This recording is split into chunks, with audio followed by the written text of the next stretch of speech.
गौरीनाथं विश्वनाथं शरण्यं भूतावासं वासुकीकण्ठभूषं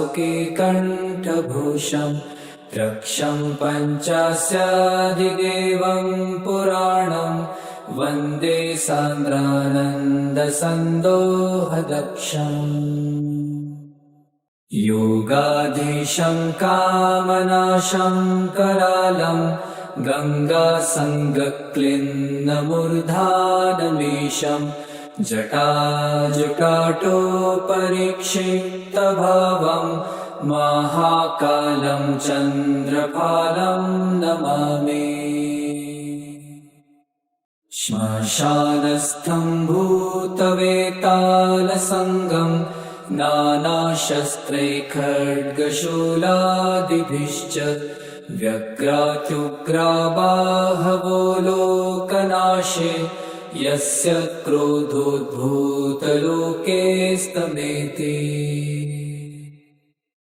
यो भूतादिपञ्चभूतैः सुक्षु स्तन्मात्रात्मा कालकर्मा स्वभावै प्रवृत्तिदं प्राप्य जीवत्वमीशो ब्रह्मानन्दे रमते तं नमामि।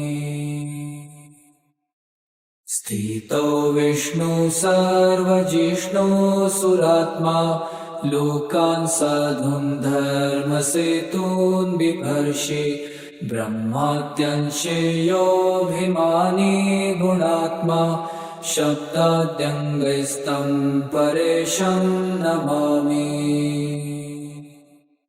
यस्याज्ञया वायवो वाति लोके ज्वलत्यग्निसवितायाति तप्यन् शीतांशुखेतारकासङ्ग्रहश्च प्रवर्तन्ते तं परेशं प्रपद्ये।